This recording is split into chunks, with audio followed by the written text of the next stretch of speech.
இயேசு கிறிஸ்துவின் நாமத்தில் அன்பின் வாழ்த்துக்கள். அந்நிய நுகத்திலே அவிசுவாசிகளுடன் பிணைக்கப்படாதிருப்பீர்களாக 2 கொரிந்தியர் 6:14 சொல்லப்பட்டிருக்கிறது.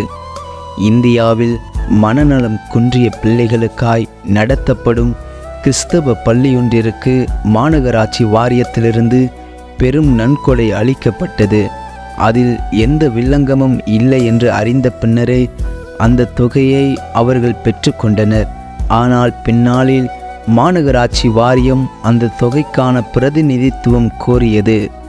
உடனே அந்த பள்ளியின் இயக்குனர் அந்த தொகையை திருப்பி கொடுத்து விட்டார்.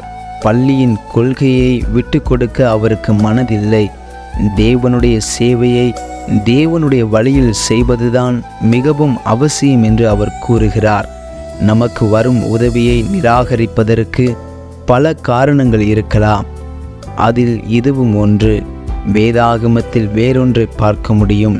சிறையிருப்பிலிருந்து யூதர்கள் மீண்டு திரும்பியதும் அவர்களுடைய ஆலயத்தை கட்டி கொள்ளும்படிக்கு கோரேசு ராஜா அனுமதி அளித்தான். உங்களோட கூட நாங்களும் கட்டுவோம், உங்களைப் போல நாங்களும் உங்கள் தேவனை நாடுவோம் என்று மற்றவர்கள் சொல்லும்போது இஸ்ரவேலின் தலைவர்கள் அதை நிராகரித்தனர். அவர்கள் ஒருவேளை அந்த உதவியை ஏற்றுக்கொண்டிருந்தால் ஆலயத்தை மீண்டும் கட்டும் முயற்சியில் தோல்வியடைந்திருப்பர். ஏனென்றால் அவர்கள் விக்கிரக ஆராதனைக்காரர்கள் என்பதினால் அவர்களின் விக்கிரக ஆராதனை உள்ளே புகுந்திருக்கக்கூடும். இஸ்ரவேலர்கள் சரியான தீர்மானத்தை எடுத்தனர். ஆகையால் எதிர்ப்பாளர்கள் ஆலய கட்டுமான பணியை தங்களால் முடிந்த அளவிற்கு தடை செய்தனர். பரிசுத்த ஆவியின் துணையோடும் விசுவாசிகளின் ஞானமான ஆலோசனையோடும் நாம் பகுத்தறிந்து செயல்பட பழகலாம்.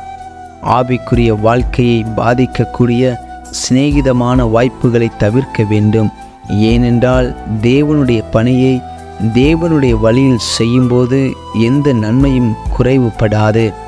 ஆகவே தேவனுடைய ஐக்கியத்திலிருந்து நம்மை பிரிக்கிற பிற உதவிகளிலிருந்தும் பிற உறவுகளிலிருந்தும் நம்மை விலக்கி நம்மை தப்புவித்துக் கொள்ளுவோமாக. ஆமேன்.